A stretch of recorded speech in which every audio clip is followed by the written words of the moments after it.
आखिर तुम सारा दिन करती ही क्या हो?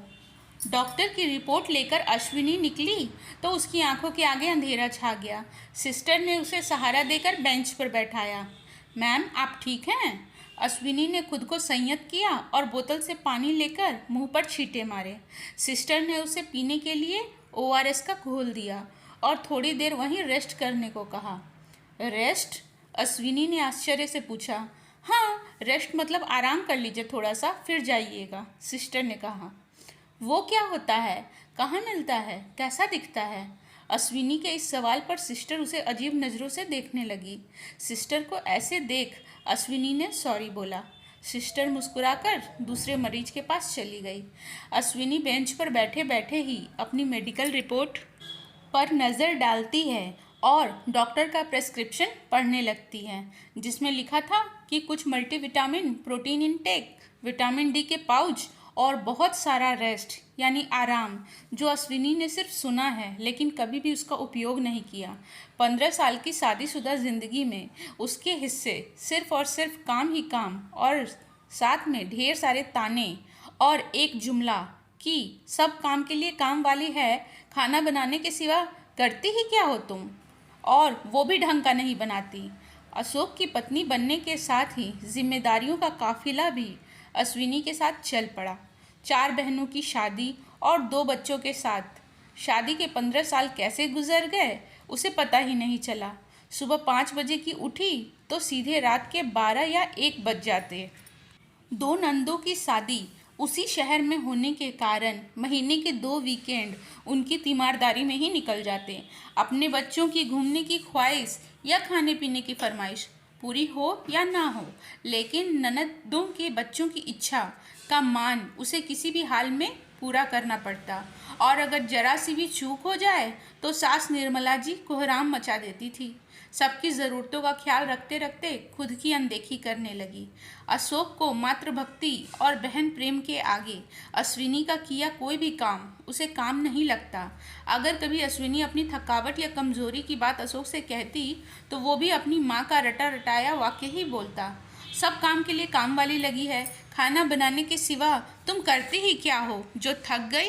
अपने घर के कामों से उसे कभी फुर्सत मिलती ही नहीं थी, और अगर कभी नंदों के ससुराल में कोई कार्यक्रम पड़ जाए तो तुरंत उसे काम करने के लिए पहले ही भेज दिया जाता, यह कहकर कि नंदों की मदद करना भाभी की जिम्मेदारी है, सास के नहीं रहने पर सब उसे ही संभालना है।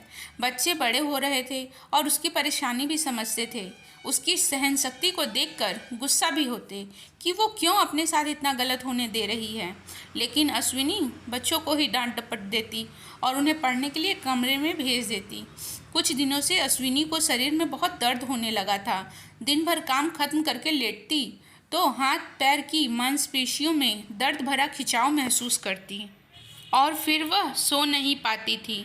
सुबह आधी नींद में उठती तो सर दर्द से फट रहा होता। अशोक से कहा तो उसने बहानेबाजी का नाम दे दिया।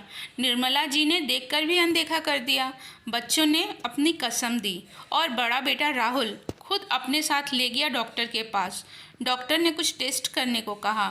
घर पर राहुल ने जब अशोक और निर्मला जी को बताया तो निर्मला जी बोलने लगी, ये डॉक्टर सिर्फ लूटने के लिए बैठे हैं। अच्छी खासी मोटी तगड़ी तो दिख रही है तेरी माँ, फालतू में टेस्ट में अभी हज़ारों का बिल बना देंगे, कोई ज़रूरत नहीं है पैसा बर्बाद करने की। वाह दादी, आप हर महीने चेकअप कराओ तो पैसे बर्बाद नहीं होते? राहुल के यह बोलते ही निर्मला जी भड़क गई। तू मेरी बराबरी अपनी माँ से कर रहा? नहीं दादी, यह मैं नहीं कर सकता, क्योंकि मेरी मम्मी की तरह आप कभी नहीं बन सकती। राहुल के इस जवाब पर अशोक उसे आंखें दिखाते हुए बोला, तमीज़ से बात करो राहुल, दादी है तुम्हारी, तुम्हारे पापा की माँ। तो आप भी दादी से कहिए कि वो भी आपके बेटे की मम्मी के बारे में बोल रही हैं।